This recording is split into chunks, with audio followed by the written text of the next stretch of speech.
Have you ever had one of those days or maybe weeks where you feel like you're just pushing a massive boulder uphill? You put in all this effort and then whoosh, it rolls right back down. Oh, definitely. That feeling of just relentless effort, almost for nothing. Exactly. Well, if that resonates, you're tapping into a really ancient, really powerful myth. Today, we're doing a deep dive into the story of Sisyphus. Ah, Sisyphus, the ultimate trickster king. Right. And this isn't just some dusty old story. It's become this incredible metaphor for defiance, for being maybe too clever and the consequences. hmm So our mission here is to unpack his story, this incredibly cunning king, figure out why his defiance against the gods led where it did, and explore why that final punishment, that eternal task, still means so much to us today. Yeah. We're using the excerpts from Sisyphus, The Eternal Burden of Defiance, as our guide. It's amazing how relevant this ancient stuff feels. Okay. Okay, let's unpack this. What's fascinating here, and the excerpts really point this out, is that Sisyphus wasn't just any king. There's this connection to Prometheus in his lineage. Oh, interesting. So intelligence and rebellion run in the family. Exactly. Yeah. He inherited that spark, that brilliance, Yeah. but also that tendency to push back. And his big flaw, the thing that really defined him, was this absolute belief that he was smart enough to outwit anyone, even the gods, Yeah. even cosmic law itself. Hubris, right. That classic dangerous pride. That's the word. Hubris fueled everything he did. And he definitely didn't hold back. So with all that cunning and arrogance, what was the first big move, the one that really put him on the gods' radar? Well, the story goes, he saw something he wasn't supposed to see. A big secret. Yeah, what was it? He witnessed Zeus himself abducting Aegina. She was the daughter of Aesopus, the river god. Wow. Okay, most people would probably look the other way quickly. Right. But Sisyphus, he saw an angle, an opportunity. He actually went to Aesopus and made a deal. A deal. The river god about Zeus. Yeah. He said, I'll tell you where your daughter is, but you give my city, Corinth, a perpetual spring. No way. He traded divine intel for civic infrastructure. He did. And Corinth got its spring and thrived because of it. That's incredibly bold. But I imagine Zeus wasn't exactly thrilled. What was the fallout from that? Well, it wasn't just about exposing a secret. Sisyphus essentially used a god's transgression for his own city's gain. It showed a mortal could manipulate divine affairs. So it wasn't just embarrassing for Zeus, it was a challenge to the whole divine order. Exactly. Zeus worried, what if other mortals get ideas? What if they start thinking they can play the same games?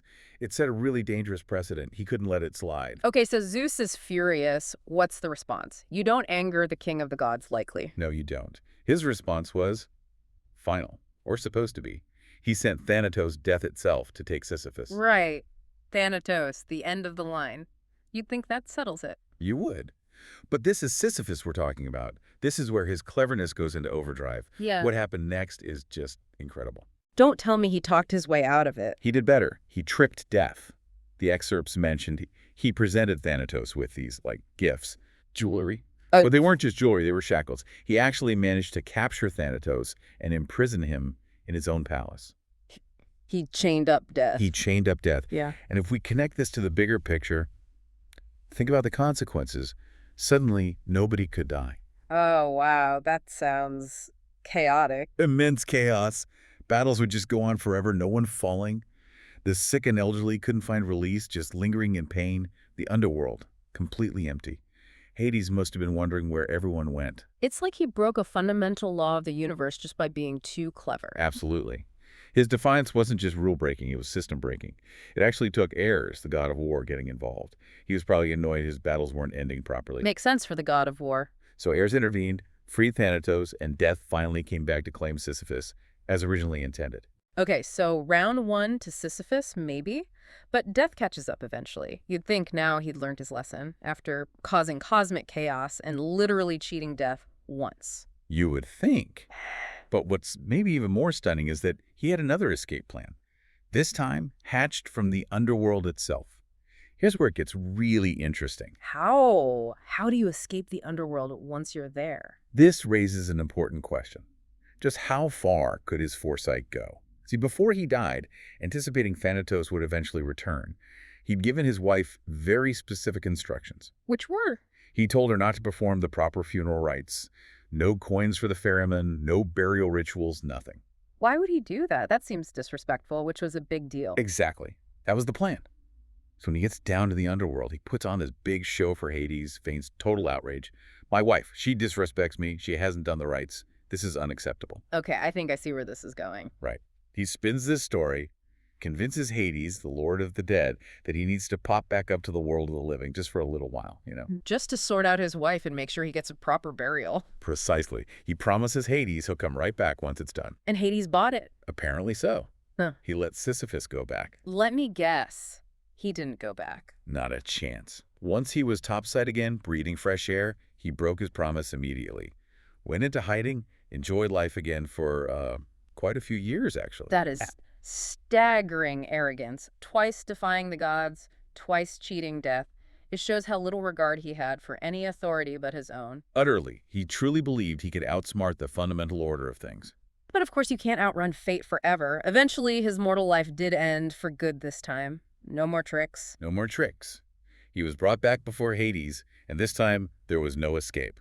And that's when his final eternal punishment was decreed. The one everyone knows. The boulder. The boulder.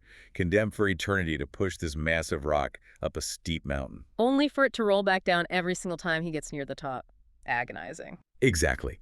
The excerpts emphasize the futility. It's endless, pointless labor. And the symbolism is so direct, isn't it? Yeah, it really is. It's like the punishment perfectly fits the crime of his hubris.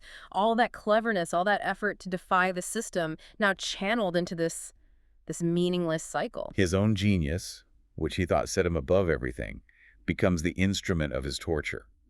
An eternal to-do list with only one item, forever resetting. So what does this all mean? Looking back at everything, this brilliant, cunning guy escapes death twice, outsmarts gods, only to end up in this eternally frustrating loop. Yeah. It really hammers home the consequences of, well, arrogance, maybe, of thinking you can just ignore the rules, divine or natural. Even the smartest person can't just rewrite cosmic law. Absolutely. It's a stark warning about hubris, about the limits of human agency against, well, the way things are. So it's not just an old story. It still speaks to us. It really does. And it makes you think, doesn't it, about our own lives. We all face struggles that feel Sisyphusian sometimes. Oh, for sure. That project at work, maybe a social issue, something personal, feels like pushing a rock uphill sometimes. Exactly. And this raises an important question, maybe the final thought to leave people with. Yeah. When does that kind of relentless effort tip over into being truly futile? But also, when might that same struggle, that same persistence, even against impossible odds, actually become a source of meaning, a kind of defiant act in itself? Like finding purpose in the pushing, even if the top never quite stays reached. Perhaps. Something to reflect on, isn't it? What does that endless effort mean for you when you encounter it in your own life? Where do you find meaning when faced with a struggle that feels like it might just go on forever?